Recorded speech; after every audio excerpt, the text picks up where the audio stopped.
possibly posse-related because one of the victims was identified as possibly a posse member. Police say Saturday's early morning shootout at the Taste of the Islands restaurant that left 4 people dead and 20 wounded has the clear-cut signs of a posse attack. This is textbook for them, the indiscriminate shooting in a crowded area where there are bystanders or innocent people. They're out to send a message. And what message is that? That they're not to be messed with. And just who are these posses? Well, Captain Al Lamberti, who has worked for BSO's Jamaican task force for 7 years, says they're not your typical gang. He says they're youths with Jamaican roots, and they're organized for the purpose of making money. Initially, they were politically motivated. They wanted to make a political statement in Jamaica. Here in the United States, they've graduated to the fact that they control a lot of the drug trade.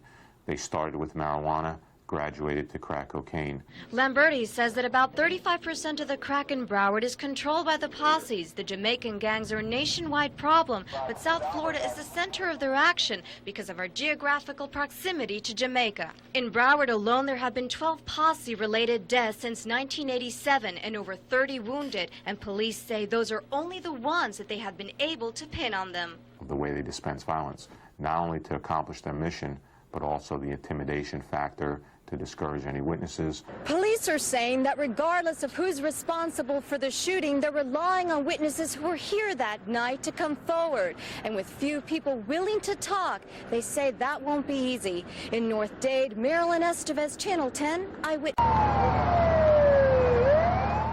It seemed victims were everywhere, most of them youngsters in their teens, men and women in their early 20s. They had come to the Taste of the Islands Club to dance. Some were celebrating a woman's birthday. Instead, several gunmen who were inside sprayed bullets throughout the North Dade Club and fled. Didn't turn out. Just got messed up nice. Steve Sanders watched in horror as patrons ran away screaming. 2 people were killed on the dance floor. 1 man staggered out to the street before dying. A 4th person died at Jackson Memorial Hospital after he and another person were airlifted there. Eyewitnesses say the gunfire erupted suddennly. Renee Zelaya's girlfriend was a woman celebrating her birthday. She died from the shooting. There was no arguments, no fights. 1 shot, pow. 2 shot, pow. And it led to another, rounds and rounds of shots. Suddenly people start falling, people start screaming, everybody start running.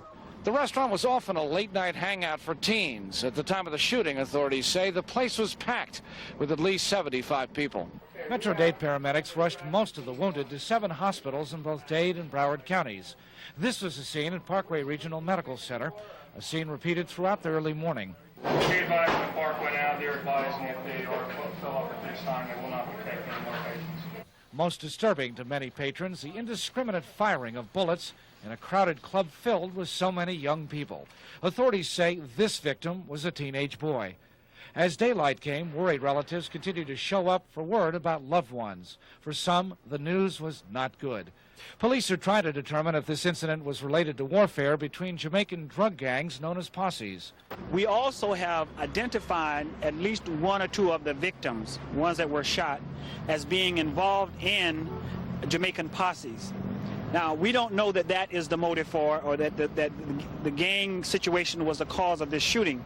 Authorities are not saying tonight if they have any suspects. They have interviewed dozens of witnesses, but one problem is that a number of other people left here without talking to police, and so they're urging them to come forward. In North Dade, Peter Nash, Channel 10 Eyewitness News. Many still can't believe what happened here. News of an early morning shooting spree that left 4 people dead and more than 20 injured stunned local storekeepers. I got here at 8 o'clock and to open up a store, and they wouldn't even let me pass 207th Street. And it really didn't hit home until I got here and I saw the blood in front of the store and realized how massive the problem was. When you consider on a single incident, there could be approximately upwards of 20 or more victims that were injured in this shooting incident. That would be close to a record, if not, in fact, a record for Dade County. Merchants say that they're surprised by the shooting. They say the shopping strip has never been a trouble spot, and the restaurant is a quiet local favorite. Locals say they never expected this type of violence here. For this man, who's a friend of the club owner, it hits closer to home. It's a terrible thing to happen, and to happen right where I work, you know. and it happened to someone that I know. It's not nice. But like most tragic situations, storekeepers say it takes something like this to make people more aware of their surroundings. In fact, it was dark out here. When we come in the morning, we can leave lights on because you get afraid. You never know who will jump out from behind something. Normally, some of us here we get out pretty late, leaving the office, coming in, frequently. But of course, everybody. When something like this happens, you're more aware and you learn from the experience. People here say the tragedy hasn't just hurt the shooting victims, it's also wounded this calm neighborhood that must now nurse its wounds. In North Dade, Marilyn Estevez, Channel 10, Eyewitness News. As 100 people were crowded inside the Taste of the Islands restaurant, police say, when at least 4 gunmen started firing. When it was over, 17 people were injured and 4 were murdered, including Hilda Reynolds, who was with 3 friends celebrating her 17th birthday. Her death has family members hoping to see her killers caught and tried. I want the murderer of my sister to be caught. Yes. She's only 17. She had such a wonderful life ahead of her. You saw the pictures? Now she's dead. She had she had a wonderful future. She had a bright future that I know, and now she's dead. How do the parents of those suspects feel to know that we are here grieving over our decent children when they have their criminals locked away, hiding them so that they can come and kill other people's children? That's what I want to know. Metro Dade detectives are trying to put together just what happened in the moments before the shooting spree. It's still not clear just who was the target. We believe, from what we know now, that there was some type of an altercation between 2 different groups of males. An argument probably transpired and it escalated into a shooting incident, and all of these victims were wounded. An entire restaurant of people tried to flee. One man made it only a few yards before he collapsed and died from gunshot wounds. Police are urging those who were there to come forward. We're looking for anybody who might know a nickname, a street name, or might know someone by their whole name. At the restaurant, there is the grim task of cleaning up the physical reminders of what happened. Family members will never be able to forget. Mel Taylor, Channel 10, Eyewitness News. Oh, you don't just go into a club where innocent people is and start kill people, man. You can't do that. That ain't fair. Ricardo Mitchell's sister was talking about the violence that took her brother's life at the Taste of the Islands Club early Saturday morning, as up to 100 people were packed inside.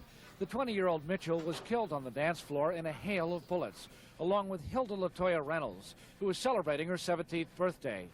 One man collapsed and died outside. Another died after being airlifted to Jackson Memorial Hospital. This morning, Mitchell's relatives described Mitchell as a man who loved reggae music. He wanted to be an artist. His work adorns the room he lived in his mother's Opalaka home. It's sad, because young kids, they go out to enjoy themselves a birthday party, and then somebody just come in and shoot up. And a lot of innocent people get killed, including my son. At least 10 Metro Dade police detectives are investigating, along with 2 detectives from the Florida Department of Law Enforcement. Do you think this is related in any way to rival gangs? If not premeditated, just the fact that the people shooting at each other were in posses? Again, all of that is being investigated. Everything that you mentioned is being investigated. We, at this point, just cannot positively say that that's the motive. Meanwhile, Mitchell's mother is making this plea. If anybody who was there and they see the person who, do these things, come forward and say something. Because it could be their kids.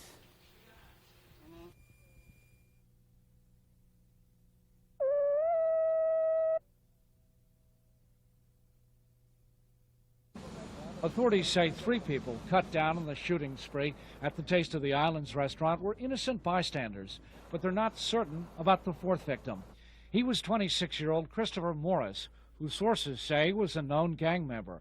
He had been arrested 6 times in the past 6 years on a variety of weapons and drug charges, and he recently was convicted of possessing cocaine. Whether he was a specific target in the investigation, of the shooting, I can't get into that right now.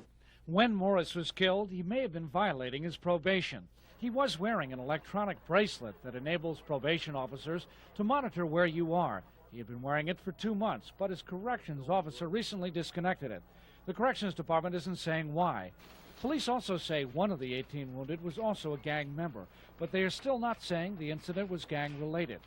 At Morris's home today, his mother told us her attorney advised her not to talk. Detectives have interviewed about 100 people, most of them witnesses, and they believe there are other witnesses who have still not come forward. We invite them, we request, we beg them to call us because they may have some vital information. We also want the community to get involved because we believe that these people are talking. Police do say they're making progress with this investigation, but they're not yet ready to release information about the gunman. They do know there were at least 4 of them. In North Dade, Peter Danch, Channel 10 Eyewitness News.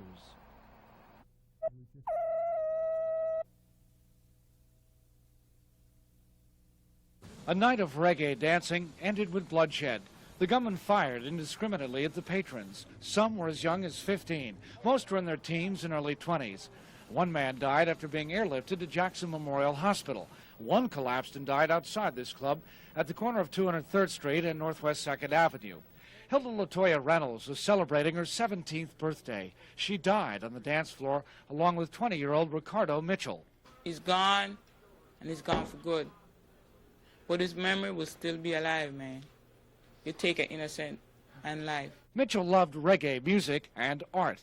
Some of his work adorns his room in his mother's Opelika home, a mother who can't accept this senseless tragedy. Young kids, they go out to enjoy themselves a birthday party, and then somebody just come in and shoot up. And a lot of innocent people get killed, including my son. You don't just go into a club where innocent people is and start kill people, man. You can't do that. That ain't fair. Police say at least 2 of the wounded belong to Jamaican gangs, but they do not know if this was gang-related. Authorities say the patrons who came here were searched for weapons after 11 at night. It's not known if the gunman got by the weapons search or if they were here before 11. Authorities have received many phone calls, so they're optimistic about finding the suspects. Police say there were at least 4 gunmen who were probably Jamaican and younger than 21. When you have this many people involved, somebody is going to talk. And we want that information. Amid her grief, Ricardo Mitchell's sister is very angry. And I'm telling the person who take my brother's life, be careful.